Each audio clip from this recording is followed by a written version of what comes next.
the theory of the sense of power. We exercise our power over others by doing them good or by doing them ill. That is all we care for, doing ill to those on whom we have to make our power felt. For pain is a far more sensitive means for that purpose than pleasure. Pain always asks concerning the cause, while pleasure is inclined to keep within itself and not look backward. Doing good and being kind to those who are in any way already dependent on us. That is, who are accustomed to think of us as their raison d'etre. We want to increase their power because we thus increase our own, or we want to show them the advantage there is in being in our power. They thus become more contented with their position and more hostile to the enemies of our power and readier to contend with. So if we make sacrifices in doing good or in doing ill, it does not alter the ultimate value of our actions. Even if we stake our life in the cause as martyrs for the sake of our church, it is a sacrifice to our longing for power, or for the purpose of conserving our sense of power. He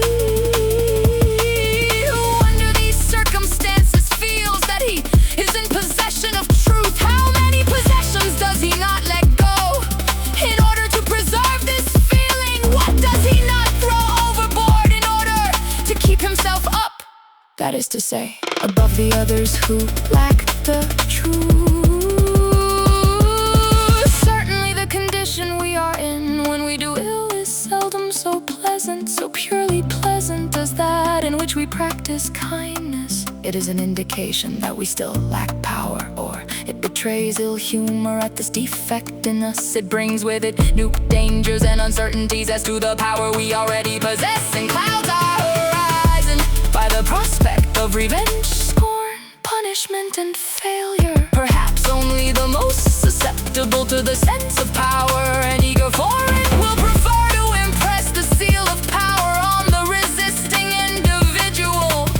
Those to whom the sight of the already subjugated person as the object of benevolence is a burden and a tedium.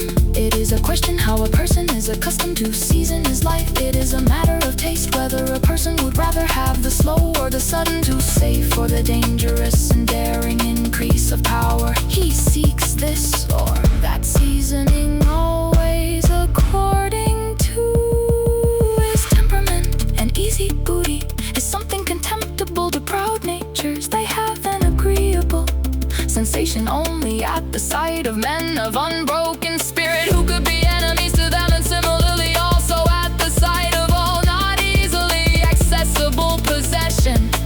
They are often hard toward the sufferer, for he is not worthy of their effort or their pride, but they show themselves so much the more courteous towards their equals, with whom strife and struggle would in any case be full of honor.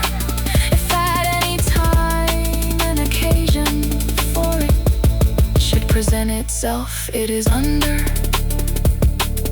the agreeable feelings of this perspective that the members of the nightly caste have habituated themselves to exquisite courtesy toward one another.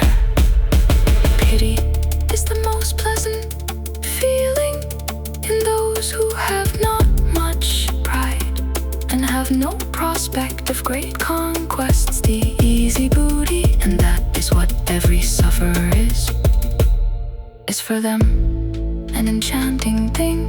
Pity is said to be the virtue